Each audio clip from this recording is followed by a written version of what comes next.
శిలాశాసనాలు మన గత చరిత్రకు ప్రత్యక్ష సాక్ష్యాలుగా నిలుస్తున్నాయి. ఆ జిల్లాల్లోని 900 సంవత్సరాల క్రితం రాళ్లపై రాసిన రాతలు నాటి పాలకుల పాలనకు ప్రతిబింబాలవుతున్నాయి. ఓ కోవెలలో కొలువైన 2 శిలాశాసనాలపై ఇప్పుడు పురావస్తు శాఖ దృష్టి సారించింది. సంస్కృతం, తెలుగు భాషలలో లిఖించిన ఆ శిలాక్షరాలపై అధ్యయనం జరగవలసి ఉందని పరిశోధకులు ఓ నిర్ణయానికి రావటం జరిగింది.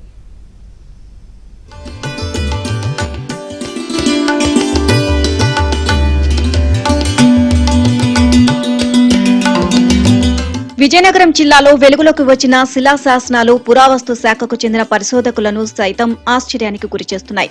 జిల్లాలోని జామి మండల కేంద్రంలో ఉన్న త్రిపురాంతక స్వామివారి ఆలయంలో బయటపడిన ఈ శాసనాల్లో ఆ ప్రాంతం ఎంత పురాతనమైందో తేటతెల్లమవుతుంది. ఆలయంలో 2 శిలాశాసనాలు ఉన్నాయి అనే విషయం తెలుసుకున్న ఎపిగ్రాఫికల్ ఇండియా సొసైటీకి చెందిన పురావస్తు శాస్త్రవేత్త వెంకట రాఘవేంద్ర వర్మ తన బృందంతో కలిసి ఆలయాన్ని సందర్శించారు. అక్కడ ఉన్న 2 శిలా శాసనాలపై ప్రాథమికంగా అధ్యయనం చేశారు. తెలుగు, సంస్కృత భాషలకు చెందిన పద ప్రయోగం చేసి శిలలపై శాసనం చేసినట్లు గ్రహించారు. 900 సంవత్సరాల క్రితం ఈ శిలా శాసనాన్ని ఒరిస్సాకు చెందిన తూర్పు గంగ చక్రవర్తి అనంతదేవ వర్మ చెక్కించినట్లు తెలుస్తోంది. కళింగ సామ్రాజ్యాన్ని ఏలిన 2వ చోళ గంగదేవుడు ఈ ఆలయాన్ని సందర్శించినట్లు చరిత్రకారులు భావిస్తున్నారు. క్రీస్తు శకం 1050లో చోళ గంగాదేవుడు ఈ ఆలయాన్ని సందర్శించినట్లు బోధపడుతోంది. ఇక అంకెలు వినియోగించకుండా సంవత్సరం, రోజు, తిథిని పూర్తిగా సంస్కృత, తెలుగు భాషల్లో ఈ నల్లరాళ్లపై చెక్కి ఉంది. కోవెలకు దైవ దర్శనం కోసం వచ్చే వారంతా ఈ శిలా శాసనాలకు కూడా పసుపు, కుంకుమలతో పూజలు జరపడం మూలంగా అక్షరాలు అరుగుదలకు గురవుతున్నాయి. ఈ శిలా శాసనాలను పరిరక్షించవలసిన అవసరం ఎంతైనా ఉంది అనే వాదనలు వినిపిస్తున్నాయి. వారం రోజుల క్రితం శాసన అధ్యయన శాఖ, పురాతత్వ శాసన అధ్యయన శాఖ వారు సందర్శించడం జరిగింది. వారు దేవాలయంలో ఉన్నటువంటి పురాతన శిలాశాసనాలను చూసి వాటిని పరీక్షించడం జరిగింది.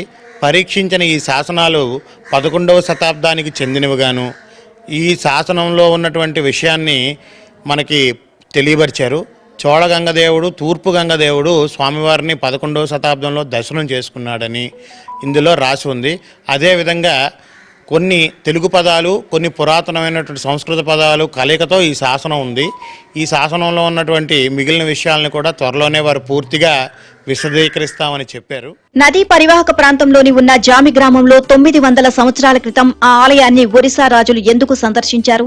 గర్భాలయంలో సుమారు 1.5 ఎత్తులో ఉన్న శివలింగం భూమి లోపల 174 అడుగుల వరకు వ్యాపించి ఉందని గతంలోని ఓ దశాబ్దం క్రితం ఆంధ్ర యూనివర్సిటీకి చెందిన పురావస్తు విభాగం వారు ఈ విషయాన్ని నిర్ధారించినట్లు అర్చకులు చెబుతున్నారు. అలానే శివలింగం ఉన్న చోటనే అమ్మవారి విగ్రహాన్ని పూర్వీకులు ఎందుకు నెలకొల్పారు? ఇంతటి ప్రాశస్త్యం లేకపోతే ఒరిస్సాకు చెందిన మహారాజులు ఈ ఆలయాన్ని సందర్శిస్తారా?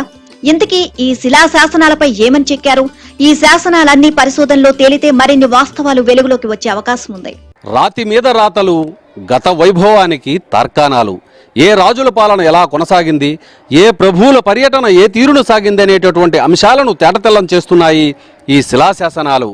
జామిలో లభించేటటువంటి అతి పురాతనమైనటువంటి ఈ శిలాశాసనాలను పరిరక్షించాలి, మరిన్ని పరిశోధనలు జరగాలి.